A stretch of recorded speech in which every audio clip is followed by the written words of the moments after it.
नमस्कार दर्शकों, आज हमारी एसी न्यूज़ की टीम आई हुई है मध्य प्रदेश के सतलोक आश्रम बैतूल में। जी हाँ, उर्दन में हम अभी मौजूद हैं। यहाँ पर आप देख सकते हैं संत रामपाल जी महाराज जी के पावन सानिध्य में जो उनके श्रद्धालु हैं, उनका जो है दहेज रहित विवाह आज संपन्न हुआ है। आप देख सकते हैं यह जो जोड़ा है, ये आज जो दहेज रूपी जो कुप्रथा है उसको एक बार फिर से जो समाज को एक सही संदेश देते हुए इन्होंने दहेज रहित विवाह किया है।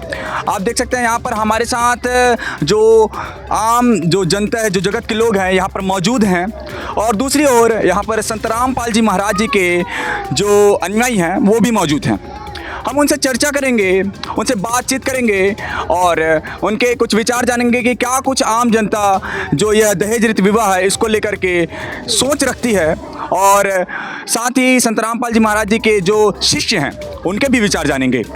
जी हाँ, क्या कहना चाहेंगे इस दहेज रहित विवाह को लेकर के आप? दहेज रहित विवाह को हम इस तरह से कहना चाहते हैं, अगर मान लो इंसान की सोच बदली जाए तो उस तरह से मतलब ऐसा दोनों पक्ष में हो सकता है विवाह ऐसा कि दहेज ना मांगो। जरूरी क्या, मान लो एक बेटी दो एक बेटी लो, जरूरी थोड़ी है कि दहेज मांगो, है ना। जरूरी ये नहीं है कि मान लो हमें दूसरा धर्म अपना के ही विवाह करना पड़े।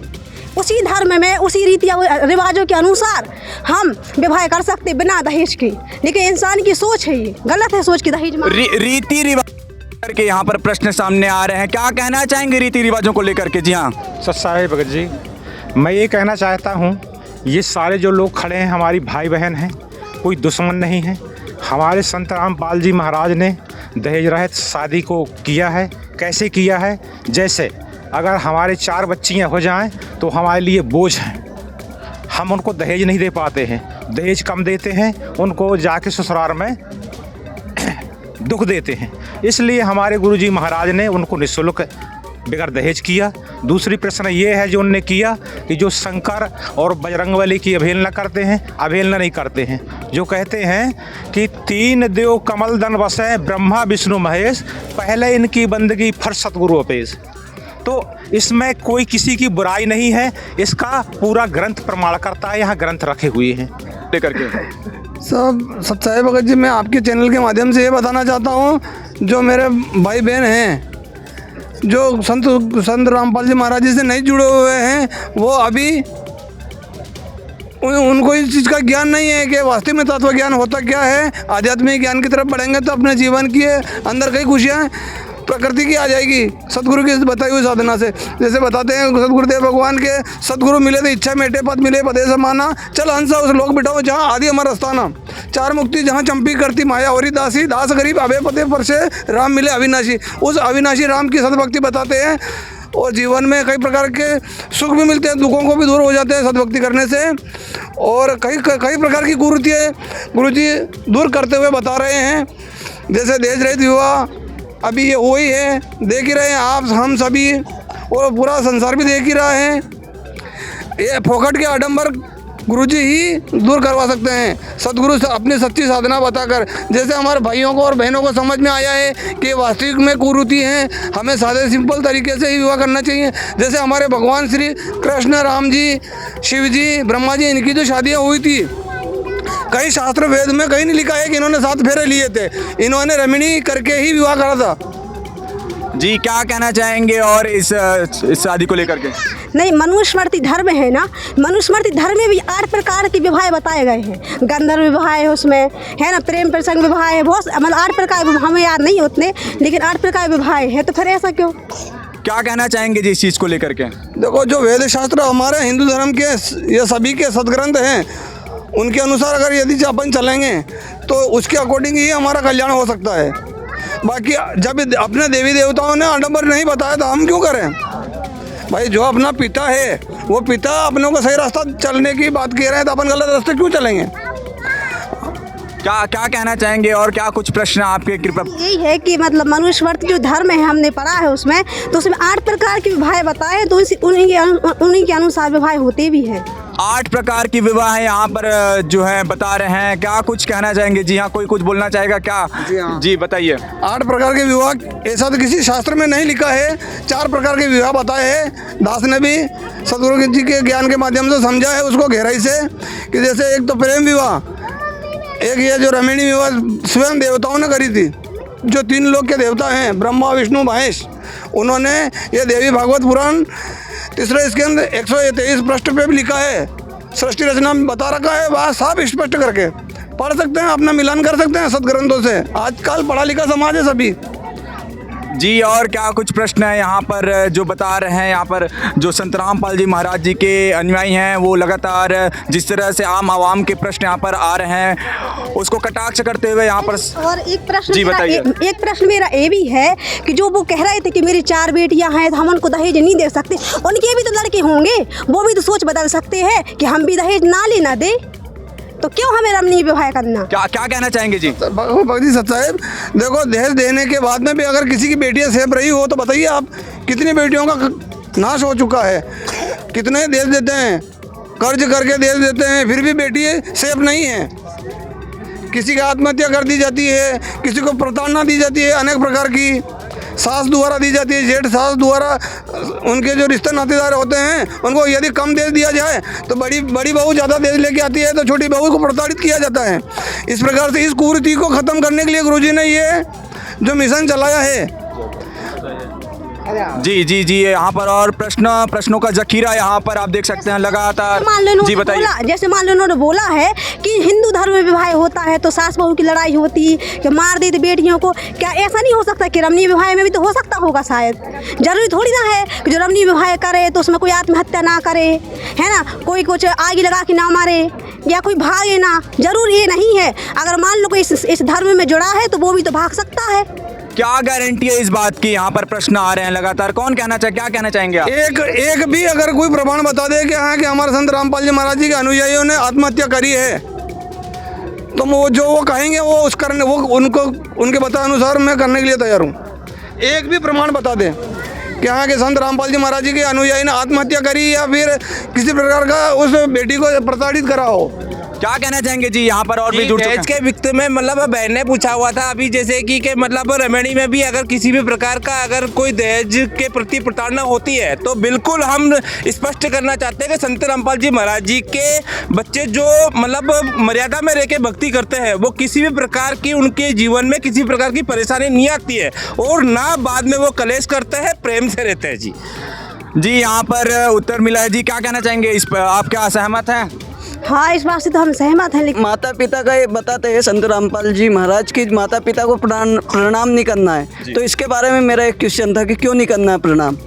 यहाँ पर प्रणाम को लेकर के प्रश्न आ रहे हैं, क्या कहेंगे जी? क्यों प्रणाम नहीं करते आप माता पिता का? जी बिल्कुल, ये बात एकदम निराधार है जी। प्रणाम, आधीनता, नर्मता, प्रेम माता पिता के प्रति होना चाहिए, आदर सम्मान, मतलब मन से दिखावा नहीं होना चाहिए। और संत रामपाल जी महाराज ये अपने माता पिता को सत्कार करना, आदीनी भाव से, नर्मता से प्रेम करना सिखाते हैं जी। ये बात बिल्कुल एकदम निराधार बात है, गलत सुन रखा है उनने जी। यहाँ पर जी मान लो किसी मम्मी पापा के किसी के पैर दुख रहा है तो कोई दबाना पाप है क्या? पैर छूना पाप है क्या? नहीं, ये गलत है। एक प्रकार जिस माँ बाप ने हमें बड़ा किया, पाला पोसा, उनको हम छोड़ दे तो गलत है। नहीं ऐसे जी क्या कहना चाहेंगे? देखो साहब, ये क्या है कि दिखावे की बातें हैं कि हम सेवा कर रहे हैं। अरे ऐसे पढ़े लिखे हैं जिन्होंने अपने माता पिता को वृद्धाश्रम में भर्ती करा दिए, क्या वो सही है क्या? हैं? हमारे रामपाल जी महाराज जी के अनुयायियों को किसी से पूछ लो कि अगर कोई वो सेवा नहीं करते अपने माता पिता की, हमारे भी तो माता पिता है ना। जी बहन ने पूछा जैसे कि पैर दबाना सही है या गलत है। जी बिल्कुल, अपन अपने माता पिता के पैर दबा सकते हैं जी। किसी भी प्रकार की बीमार, दुखी, तकलीफ में किसी भी बड़ी से बड़ी समस्या हो, हमारे माता पिता के पैर दबा सकते हैं और हम उनकी सेवा कर सकते हैं जी। हमारे संत रामपाल जी महाराज जी ने हमको आदीनी भाव सिखाया, प्रेम सिखाया हुआ है। किसी भी प्रकार की माता पिता के प्रति राग द्वेष या क्रूरता नहीं सिखाई है जी। भक्ति है न, वो मतलब हमारे कर्म से दिखना चाहिए जी। जी क्या कहना चाहेंगे जी? और किसी का कोई प्रश्न यहाँ पर लगातार जो है जुड़ चुके हैं? जी जी बताइए। रामपाल जी महाराज बताते हैं कि व्रत वगैरह नहीं करना है, जैसे करवा चौथ वगैरह का, तो ये व्रत क्यों नहीं करना है? क्यों नहीं करना? यहाँ पर व्रत को लेकर के सवाल सामने आ रहे हैं। जैसे कि व्रत करना चाहिए या नहीं करना चाहिए, या फिर अभी जो करवा चौथ के व्रत के बारे में जो पूछा था, तो बिल्कुल हमारे हिंदू धर्म सनातन धर्म में व्रत का श्रीमद् भागवत गीता में मतलब स्पष्ट मना किया गया है, ना ईश्वर अधिक खाने वाले को, ना बिल्कुल ना खाने वाले को प्राप्त होता है, बिल्कुल। तो जब हमारे सदग्रंथों में ही इस बात का मतलब स्पष्टता से क्लियर किया गया है, तो फिर हम क्यों व्रत करें और किसके लिए करें? जी क्या कहना चाहेंगे? और यहाँ पर प्रश्नों के जवाब लगातार मिल रहे। जी क्या कहना चाहेंगे? प्रश्न था कि मंदिर मस्जिद जाना छुड़ाते हैं संत रामपाल जी महाराज, मैंने ये भी सुना है। जी यहाँ पर मंदिर मस्जिद जाने को लेकर के सवाल सामने आ रहे हैं, क्या कौन क्या कहना चाहेगा? जी जी बताइए। क्या है, कोई ऐसे हमारे महाराज जी मंदिर महज जाने के लिए नहीं मना किया है। देखो उसमें स्पष्ट लिखा है गीता में कि इसमें पूरा ये जो अपने मंदिर महज जाते हैं, जो आस्था लेके जाते हैं, वहाँ कोई मंदिर में महज भगवान में नहीं है विद्वान। ये विद्वान तो भगवान स्वयं अपने आत्मा में है। जी क्या कहना चाहेंगे? जी और जी परमात्मा तो मतलब कण कण में व्यापक है। मंदिर में ऐसा ही नहीं है कि पुजारी जी जब मंदिर खोलेंगे तभी भगवान आएंगे। परमात्मा तो आत्मा में वास करते हैं, कण कण में वास करते हैं। परमात्मा को अगर हृदय से याद किया जाता है, उसकी विधि के अनुसार अगर तत्वदर्शी संत से नाम दीक्षा लेके अगर उसकी मर्यादा में लेके भक्ति की जाती है, तो परमात्मा हर जगह मतलब विद्यमान रहता है। मंदिर में जाना कोई मनादी नहीं है, मंदिर एक आस्था का विषय है। मंदिर में हमको जाना चाहिए, परमात्मा को याद करना चाहिए, परमात्मा की शिक्षा मंदिर से हमको मिलना है। मतलब तो मंदिर में जाना एक कोई विरोध नहीं है, लेकिन ये बात भी सत्य है कि मंदिर में कोई भगवान। जी क्या कहना चाहेंगे? भगवान कोई पुजारी के आधारित तो है नहीं कि पुजारी ने दरवाजा खोला घंटी बजाएगा, पशु तो है नहीं। परमात्मा जो कि अंदर मंदिर के अंदर उसको बांध रखा है, उसको जो घंटी बजाते बाहर आ जाएगा, ऐसा कुछ नहीं। परमात्मा अभी जैसे हमारा भाई साहब ने बताया है कि हर कण कण में वाक़ है ना। परमात्मा स्वयं कृष्ण भगवान स्वयं खुद कहते हैं गीता जी के अंदर कि तुम मौकों का खोजे, मैं तो हूँ तेरे पास। अरे तू विश्वास करके देख ले, मैं तो हूँ तेरे पास में। जी जी क्या खोजे पल भर की तलाश में। जी पर्वत में फिरा कारण अपने राम सदी के संत मिले जिन सारे सब काम। महाराज ने बताया कि भगवान हर जगह हर काल में हर पल में कहते मोह को कहाँ ढूंढे रे बंदे, मैं तो तेरे पास हूँ।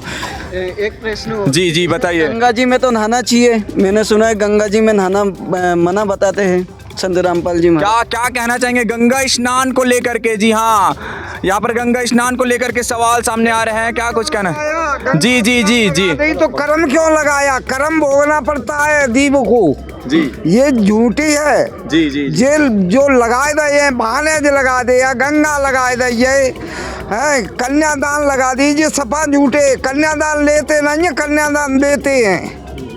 जी क्या कहना चाहिए? जैसे गंगा के विषय में भाई ने क्वेश्चन किया, तो गंगा के विषय में बताते हैं कि देखो हमारे कर्म है वो हमारे मतलब श्रीमद् भागवत गीता में बताया गया हुआ है, और उसके हमको साधना करना चाहिए, और वो साधना सिर्फ गुरु से मिलती है।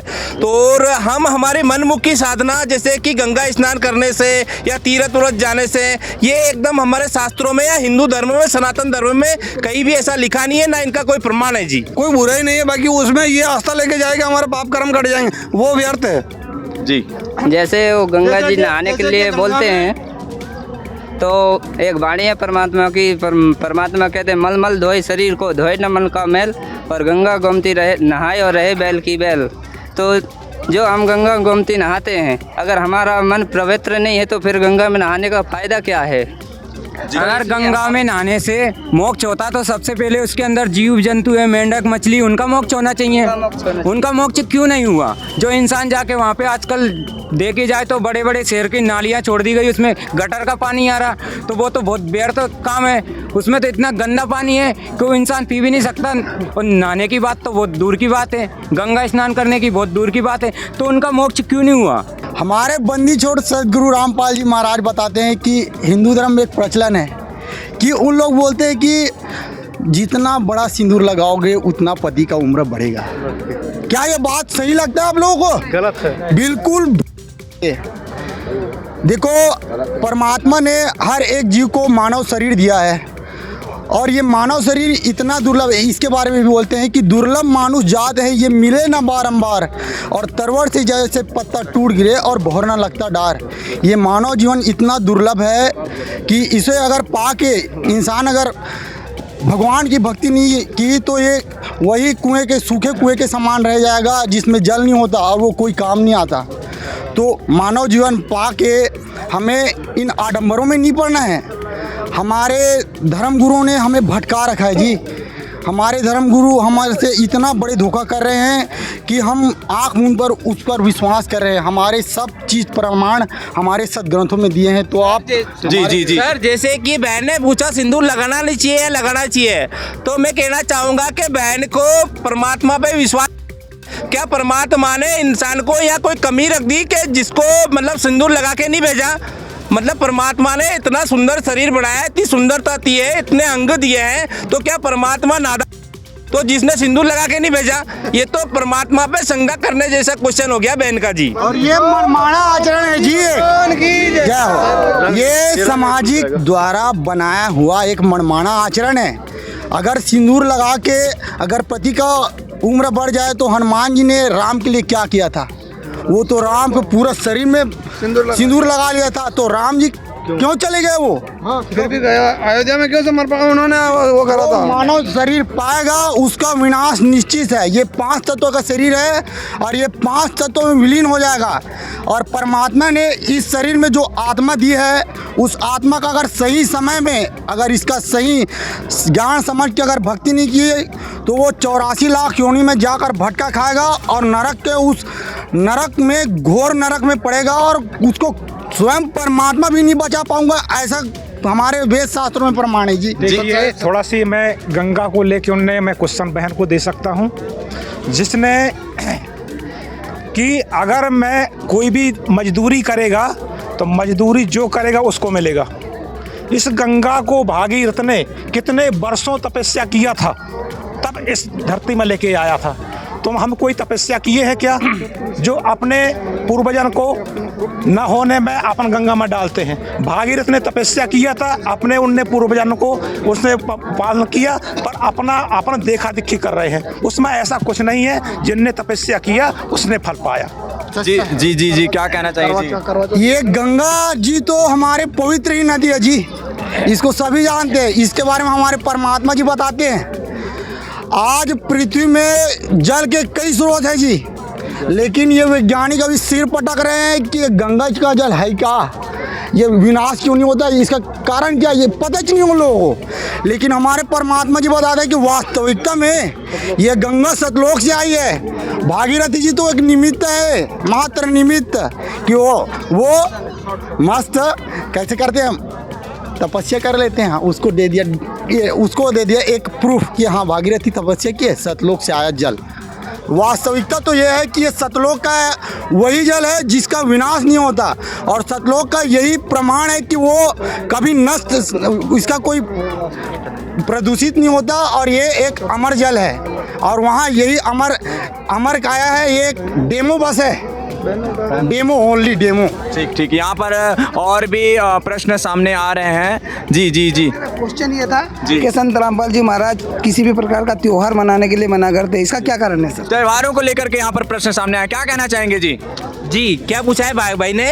त्योहारों को लेकर के प्रश्न सामने आ रहे हैं, क्यों संत रामपाल जी महाराज जी के जो अनुयायी हैं वो किसी भी प्रकार के त्योहार नहीं मनाते? देखिए मैं एक बात को स्पष्ट कर दूं कि आध्यात्मिक बात अगल है और सांसारिक जीवन बात अगल है, और मोक्ष मार्ग अगल है और एक सामान्य जीवन जीना बात अगल है। संत रामपाल जी महाराज जी से वही व्यक्ति दीक्षा लेता है जिसका उद्देश्य मोक्ष प्राप्त करना होता है, और मोक्ष प्राप्त में मतलब त्योहार का कहीं भी रोल नहीं है जी। त्योहार हम लोगों के लिए जहाँ कहीं भी हमको जैसे अध्यात्म का ज्ञान नहीं था, जब हमने हमारे धर्म का अनुसरण नहीं किया था, तब तक हम ये सब चीजें करते आ रहे थे, लेकिन मोक्ष मार्ग में मतलब त्योहार का कोई महत्व नहीं है जी।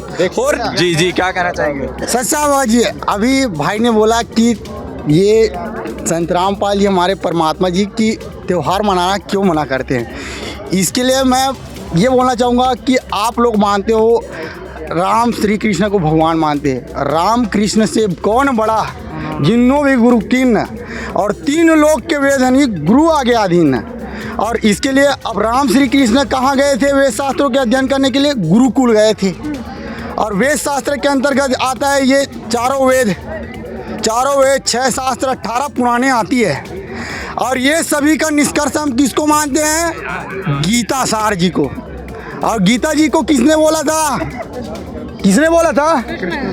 ये भी गलत बता दिया आप। प्रश्न यहाँ पर ये आया है कि जी हम वही आ रहे हैं, हम यही बता रहे हैं कि त्योहारों के अब मैं वही आपकी बात में आ रहा हूँ कि त्योहार के मनाते हैं। ये वास्तविकता में हमारे गीता जी को आप एक इफेक्ट माने तो हम बता रहे हैं। जवाब देना चाहता हूँ बहन को। 16 अध्याय के 23 श्लोक में स्पेशल बताया कि जो मानव शरीरधारी प्राणी शास्त्र विरुद्ध साधना करता है उसको कोई सुख की प्राप्ति नहीं होती, ना कोई सिद्धि की प्राप्ति नहीं होती, ना कोई परम गति नहीं होती है। और जस्ट 24 में फिर क्या बोले श्री कृष्ण जी ने अर्जुन को कि अर्जुन तेरे लिए कर्तव्य मतलब कोई संसारिक कर्म करनी है और कोई संसारिक कर्म नहीं करनी है, इसके लिए शास्त्र ही प्रमाण है। जी जी जी जी जी यहाँ पर एक विषय मैं भाई को देना चाहता हूँ कि किसी भी भाई बहन का अगर जिस माँ बाप से जन्म हुआ तो जब जन्म होता है तो माँ भी होती है, वो बहन भी होती है, भाई भी होता है, वो रिश्ता पक्का होता है।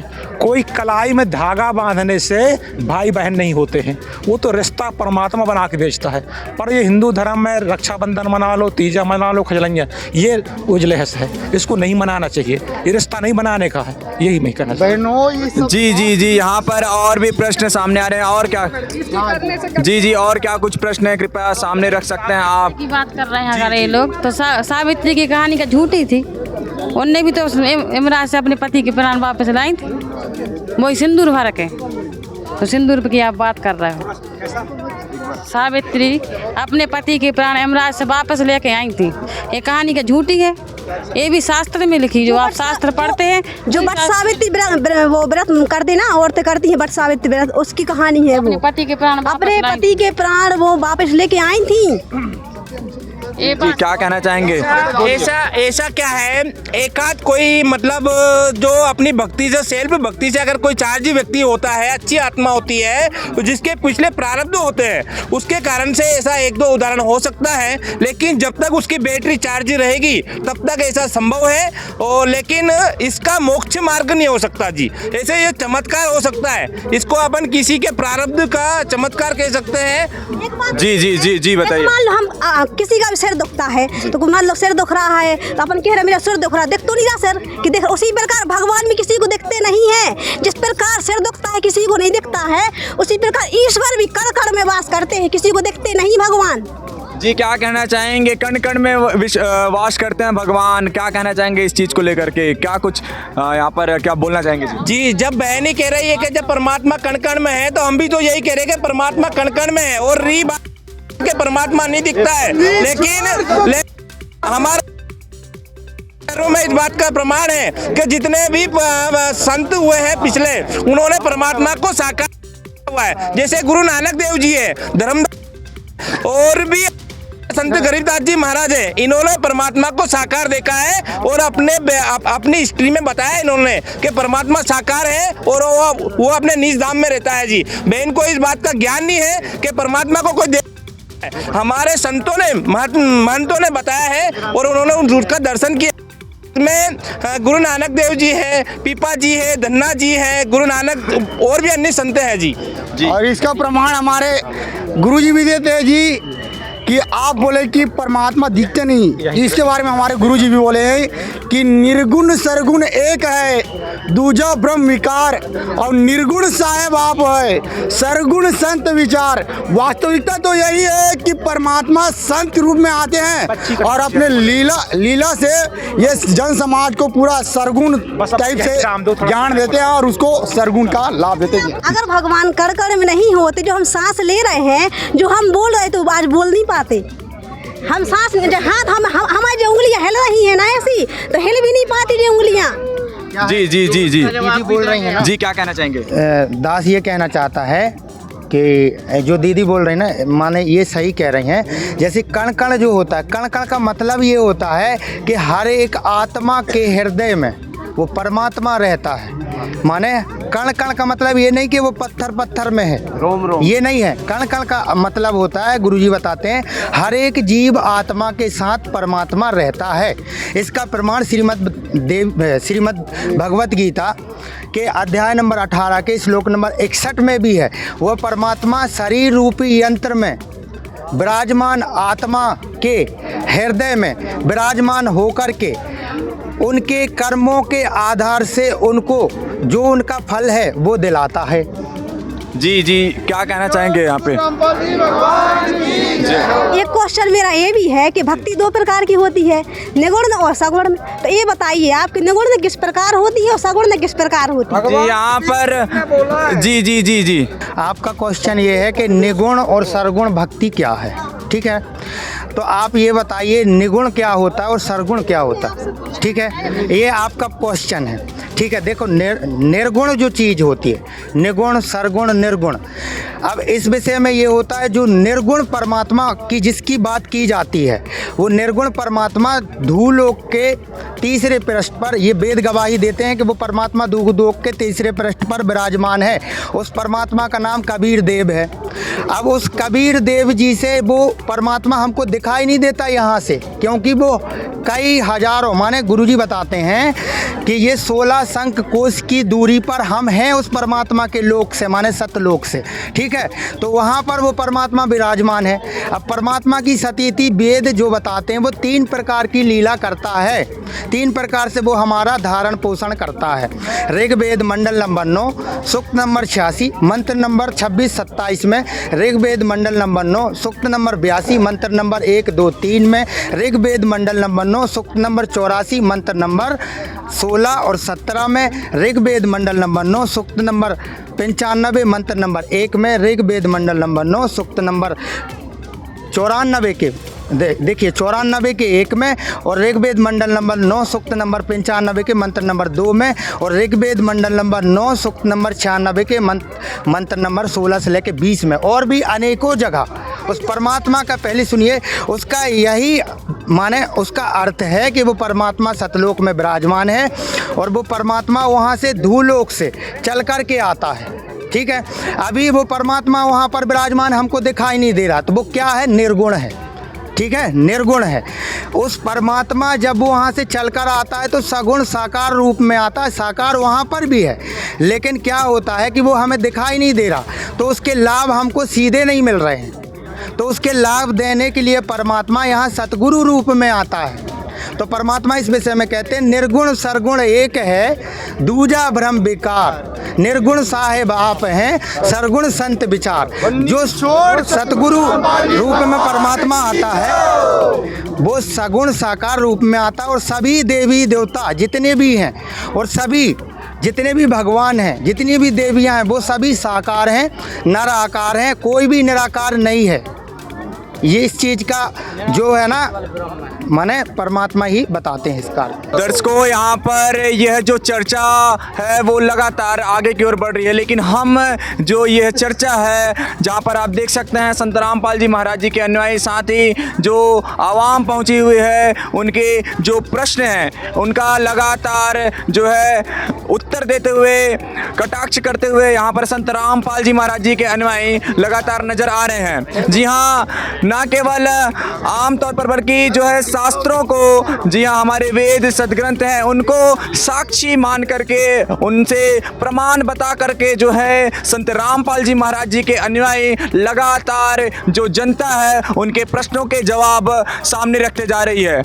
टॉपिक था दहेज रहित विवाह को लेकर के, लेकिन यहाँ पर लगातार जो आध्यात्मिकता से जुड़े प्रश्न थे, चाहे वो संत रामपाल जी महाराज जी के नियमों को लेकर के हो, चाहे वो श्रृंगार के लेकर के हो, चाहे व्रत आदि को लेकर के हो, मूर्ति पूजा, पत्थर पूजा को लेकर के हो, और वो तमाम जो प्रश्न जो आपने देखा, उन सब का पर संत रामपाल जी महाराज जी के अनुयायी देते हुए नजर आए हैं उन प्रश्नों का जवाब। और दूसरी ओर यहाँ पर लगातार इसी तरह के प्रश्न भी यहाँ पर आते रहे हैं, और इसी तरह के खास के लिए बने रहिए हमारे। धन्यवाद।